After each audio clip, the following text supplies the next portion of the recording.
ಹಾಗೆ ನನ್ನ ಪ್ರೀತಿಯ ವಿದ್ಯಾರ್ಥಿಗಳೇ ನಮಸ್ಕಾರ. ಇವತ್ತಿನ ಕ್ಲಾಸ್ ಯಾವ್ದಪ್ಪ ಅಂದ್ರೆ ತರಕಾರಿಗಳು. ಈ ತರಕಾರಿಗಳನ್ನು ಇಂಗ್ಲಿಷ್ ಅಲ್ಲಿ ಏನೆಂದು ಕರೆಯುತ್ತೇವೆ ಅನ್ನೋದು ತುಂಬಾ ಇಂಪಾರ್ಟೆಂಟ್ ಪಾಯಿಂಟ್ ವಿದ್ಯಾರ್ಥಿಗಳೇ. ಈ ತರಕಾರಿಗಳನ್ನು ಇಂಗ್ಲಿಷ್ ಅಲ್ಲಿ ಏನೆಂದು ಕರೆಯುತ್ತೇವೆ ಅನ್ನೋದು ನಾವು ಇವತ್ತು ನೋಡೋಣ ವಿದ್ಯಾರ್ಥಿಗಳೇ. ಈ ಒಂದು ಕ್ಲಾಸ್ ಪ್ರತಿಯೊಬ್ಬರಿಗೂ ಗೊತ್ತಿರಲೇಬೇಕಾದ ಅಂಶ ವಿದ್ಯಾರ್ಥಿಗಳೇ, ಪ್ರತಿಯೊಬ್ಬರಿಗೂ ಗೊತ್ತಿರಬೇಕು ವಿದ್ಯಾರ್ಥಿಗಳೇ. ಅದೇ ರೀತಿ ಕ್ವಾಂಟಿಟೇಟಿವ್ ದೃಷ್ಟಿಯಲ್ಲಿ ತುಂಬಾ ಇಂಪಾರ್ಟೆಂಟ್ ಆಗಿದೆ ವಿದ್ಯಾರ್ಥಿಗಳೇ.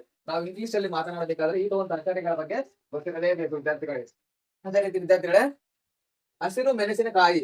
ಹಸಿರು ಮೆಣಸಿನಕಾಯಿಯನ್ನು ಏನೆಂದು ಕರೆಯುತ್ತೇವೆ ಇಂಗ್ಲಿಷ್ ಅಲ್ಲಿ? ಹಸಿರು ಮೆಣಸಿನಕಾಯಿಯನ್ನು ಇಂಗ್ಲಿಷ್ ಅಲ್ಲಿ ಗ್ರೀನ್ ಚಿಲ್ಲಿ ಎಂದು ಕರೆಯುತ್ತೇವೆ. ಹಸಿರು ಮೆಣಸಿನಕಾಯಿ ಗ್ರೀನ್ ಚಿಲ್ಲಿ ಎಂದು ಕರೆಯುತ್ತೇವೆ. ಅದೇ ರೀತಿ ವಿದ್ಯಾರ್ಥಿಗಳು ಬೆಳ್ಳುಳ್ಳಿಯನ್ನು ಗಾರ್ಲಿಕ್ ಎಂದು ಕರೆಯುತ್ತೇವೆ. GARLIC garlic. ಅದೇ ರೀತಿ ವಿದ್ಯಾರ್ಥಿಗಳು ಗ್ರೀನ್ ಚಿಲ್ಲಿ GREEN ಗ್ರೀನ್ ಅಂದ್ರೆ ಹಸಿರು, ಚಿಲ್ಲಿ ಅಂದ್ರೆ ಮೆಣಸಿನಕಾಯಿ.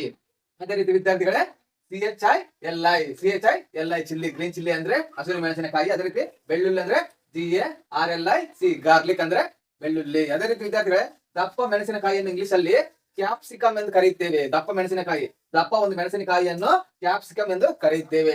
CAPSICUM capsicum. ಇದು ಕೂಡ ಇಂಗ್ಲಿಷ್ ಅಲ್ಲಿ ಗೊತ್ತಿರಬೇಕು. ಅದೇ ರೀತಿ ವಿದ್ಯಾರ್ಥಿಗಳು ಹೂಕೋಸು ಅಂದ್ರೆ ಜಾಸ್ತಿ ಮಂದಿ ಗೊತ್ತಿಲ್ಲ ವಿದ್ಯಾರ್ಥಿ. ಕಾಲಿಫ್ಲವರ್ ಒಂದೇ ಗೊತ್ತು ವಿದ್ಯಾರ್ಥಿಗಳೇ. ಅದೇ ರೀತಿ ಹೂಕೋಸು ಅನ್ನೋದು ಅಚ್ಚ ಕನ್ನಡದ ಪದ. ಹೂಕೋಸು ಅಂದ್ರೆ ಕಾಲಿಫ್ಲವರ್, CAULIFLOWER ಕಾಲಿಫ್ಲವರ್ ವಿದ್ಯಾರ್ಥಿಗಳೇ. ಅದೇ ರೀತಿ ಸೌತೆಕಾಯಿಯನ್ನು ಇಂಗ್ಲಿಷ್ ಅಲ್ಲಿ ಏನೆಂದು ಕರೆಯುತ್ತೇವೆ ಅಂದ್ರೆ ಕುಕುಂಬರ್ ವಿದ್ಯಾರ್ಥಿಗಳೇ. CUCUMBER ಕುಕುಂಬರ್ ಅಂದ್ರೆ ಸೌತೆಕಾಯಿ ವಿದ್ಯಾರ್ಥಿಗಳೇ. ಸೌತೆಕಾಯಿಯನ್ನು ತಿಂದರೆ ನಮ್ಮ ದೇಹ ಉಷ್ಣತೆಯಿಂದ ಹೊರಗೆ ಬರುತ್ತದೆ, ತಂಪಾಗಿರುತ್ತದೆ. ನಮ್ಮ ಒಂದು ದೇಹ ವಿದ್ಯಾರ್ಥಿಗಳು ತಂಪಾಗಿರಲು ಸೌತೆಕಾಯಿ ತುಂಬಾ ಇಂಪಾರ್ಟೆಂಟ್ ವಿದ್ಯಾರ್ಥಿಗಳು. ಅದೇ ರೀತಿ ಕುಕುಂಬರ್ CUCUMBER ಕುಕುಂಬರ್ ಅಂದ್ರೆ ಸೌತೆಕಾಯಿ. ಅದೇ ರೀತಿ ಎಳೆಕೂಸು ಅಂದ್ರೆ ಗೊತ್ತಿಲ್ಲ ಜಾಸ್ತಿ ಜನಕ್ಕೆ. ಎಳೆಕೂಸು ಅಂದ್ರೆ ಕ್ಯಾಬೇಜ್ ಅಂದ್ರೆ ಎಲ್ಲರಿಗೂ ಗೊತ್ತಾಗ್ತದೆ ವಿದ್ಯಾರ್ಥಿಗಳು, ಪ್ರತಿಯೊಬ್ಬರಿಗೂ ಕ್ಯಾಬೇಜ್ ಅಂದ್ರೆ ಗೊತ್ತಾದ. ಆದ್ರೆ ಕನ್ನಡದಲ್ಲಿ ಅದನ್ನು ಏನೆಂದು ಕರೀತೇವೆ ಅಂದ್ರೆ ಎಲೆಕೂಸು. CABBAGE ಕ್ಯಾಬೇಜ್, CABBAGE ಕ್ಯಾಬೇಜ್ ಅಂದ್ರೆ ಎಲೆಕೂಸು. ಅದೇ ರೀತಿ ವಿದ್ಯಾರ್ಥಿಗಳೇ, ಬೆಂಡೆಕಾಯಿ. ಈ ಬೆಂಡೆಕಾಯಿಯನ್ನು ಇಂಗ್ಲಿಷ್ ಅಲ್ಲಿ ಏನೆಂದು ಕರೀತೇವಪ್ಪ ಅಂದ್ರೆ ಲೇಡೀಸ್ ಫಿಂಗರ್.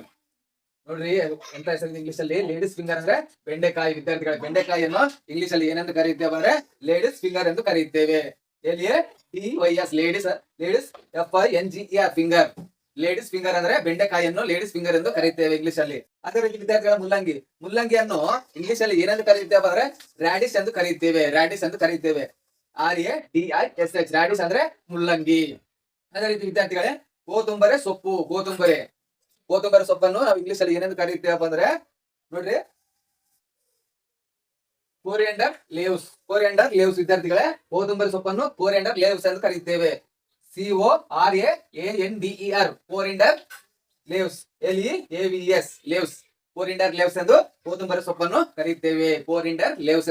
ಅದೇ ರೀತಿ ಮೆಂತ್ಯ ಸೊಪ್ಪನ್ನು ಏನೆಂದು ಕರೆಯುತ್ತೇವೆ ಅಂದ್ರೆ ಫೆನೋಗ್ರೀಕ್ ಲೀವ್ಸ್ ವಿದ್ಯಾರ್ಥಿಗಳೇ. ಮೆಂತ್ಯ ಸೊಪ್ಪನ್ನು ಫೆನೋಗ್ರೀಕ್ ಲೀವ್ಸ್, FENUGREEK LEAVES ಫೆನೋಗ್ರೀಕ್ ಲೀವ್ಸ್ ಎಂದು ಮೆಂತ್ಯ ಸೊಪ್ಪನ್ನು ಕರೆಯುತ್ತೇವೆ. ಇವೆಲ್ಲ ತುಂಬಾ ಇಂಪಾರ್ಟೆಂಟ್ ವಿದ್ಯಾರ್ಥಿಗಳೇ. ಇಂಗ್ಲಿಷ್ ಅಲ್ಲಿ ಎಲ್ಲರಿಗೂ ಗೊತ್ತಿರಬೇಕಾದ ಅಂಶಗಳು ವಿದ್ಯಾರ್ಥಿಗಳೇ. ತರಕಾರಿಗಳನ್ನು ನಾವು ತಿನ್ನುವ, ನಮ್ಮ ದೇಹಕ್ಕೆ ಅನೇಕ ವಿಟಮಿನ್ ಗಳನ್ನು ಒದಗಿಸುವ ತರಕಾರಿಗಳನ್ನು ಇಂಗ್ಲಿಷ್ ಅಲ್ಲಿ ಏನೆಂದು ಕರೆಯುತ್ತೇವೆ ಅಂದ್ರೆ ಎಲ್ಲರಿಗೂ ಗೊತ್ತಿರಬೇಕಾದ ಅಂಶ ವಿದ್ಯಾರ್ಥಿಗಳೇ. ಮತ್ತೊಮ್ಮೆ ಹೇಳ್ತೀನಿ ಚೆನ್ನಾಗಿ ವಿದ್ಯಾರ್ಥಿಗಳೇ. ಹಸಿರು ಮೆಣಸಿನಕಾಯಿಯನ್ನು ಗ್ರೀನ್ ಚಿಲ್ಲಿ ಎಂದು ಕರೆಯುತ್ತೇವೆ. ಅದೇ ರೀತಿ ಬೆಳ್ಳುಳ್ಳಿಯನ್ನು ಗಾರ್ಲಿಕ್ ಎಂದು ಕರೆಯುತ್ತೇವೆ. ಅದೇ ರೀತಿ ದಪ್ಪ ಮೆಣಸಿನಕಾಯಿಯನ್ನು ಕ್ಯಾಪ್ಸಿಕಮ್ ಎಂದು ಕರೆಯುತ್ತೇವೆ. ಹೂಕೋಸನ್ನು ಕಾಲಿಫ್ಲವರ್ ಎಂದು ಕರೆಯುತ್ತೇವೆ. ಅದೇ ರೀತಿ ಸೌತೆಕಾಯಿಯನ್ನು ಕುಕುಂಬರ್ ಎಂದು ಕರೆಯುತ್ತೇವೆ. ಎಲೆಕೋಸನ್ನು ಕ್ಯಾಬೇಜ್ ಎಂದು ಕರೆಯುತ್ತೇವೆ. ಅದೇ ರೀತಿ ವಿದ್ಯಾರ್ಥಿಗಳೇ, ಬೆಂಡೆಕಾಯಿಯನ್ನು ಲೇಡೀಸ್ ಫಿಂಗರ್ ಎಂದು ಕರೆಯುತ್ತೇವೆ. ಅದೇ ರೀತಿ ಮುಲ್ಲಂಗಿಯನ್ನು ರ್ಯಾಡಿಶ್ ಎಂದು ಕರೆಯುತ್ತೇವೆ. ಅದೇ ರೀತಿ ಕೋತುಂಬರಿ ಸೊಪ್ಪನ್ನು ಕೊರಿಯಂಡರ್ ಲೀವ್ಸ್ ಎಂದು ಕರೆಯುತ್ತೇವೆ. ಅದೇ ರೀತಿ ಮೆಂತ್ಯ ಸೊಪ್ಪನ್ನು ಫೆನೋಗ್ರೀಕ್ ಲೀವ್ಸ್ ಎಂದು ಕರೆಯುತ್ತೇವೆ. ಇವೆಲ್ಲ ಪಾಯಿಂಟ್ ತುಂಬಾ ಇಂಪಾರ್ಟೆಂಟ್ ವಿದ್ಯಾರ್ಥಿಗಳೇ. ಚಿಕ್ಕ ಮಕ್ಕಳಿಂದ ಹಿಡಿದು ದೊಡ್ಡವರಿಗೆ ಕೂಡ ತುಂಬಾ ಇಂಪಾರ್ಟೆಂಟ್ ಈ ಕ್ಲಾಸು. ತುಂಬಾ ಇಂಪಾರ್ಟೆಂಟ್ ವಿದ್ಯಾರ್ಥಿಗಳು. ಯಾಕಂದ್ರೆ ನಾವು ನಮ್ಮ ದೇಹಕ್ಕೆ ಅನೇಕ ವಿಟಮಿನ್ ಗಳನ್ನು ಒದಗಿಸುವ ತರಕಾರಿಗಳ ಬಗ್ಗೆ ಇಂಗ್ಲಿಷ್ ಅಲ್ಲಿ ಕೂಡ ಗೊತ್ತಿರಬೇಕಾದ ಅಂಶಗಳು ವಿದ್ಯಾರ್ಥಿಗಳು. ಇಲ್ಲಿಗೆ 10ನೇ ಕ್ಲಾಸ್ ಮುಕ್ತಾಯವಾಗಿದೆ. ಈ ಒಂದು ವಿಡಿಯೋ ಇಷ್ಟವಾದರೆ ಒಂದು ಲೈಕ್ ಮಾಡಿ ವಿದ್ಯಾರ್ಥಿಗಳು, ತಪ್ಪದೆ ಶೇರ್ ಮಾಡಿ ವಿದ್ಯಾರ್ಥಿಗಳು. ಶೇರ್ ಮಾಡೋದ್ರ ಮೂಲಕ ಅನೇಕ ಒಂದು ವಿದ್ಯಾರ್ಥಿಗಳಿಗೆ ಹೆಲ್ಪ್ ಆಗುತ್ತೆ ವಿದ್ಯಾರ್ಥಿಗಳೇ. ಅದೇ ರೀತಿ ಇಲ್ಲಿಗೆ ಈ ಒಂದು ಕ್ಲಾಸ್ ಮುಕ್ತಾಯವಾಗುತ್ತದೆ.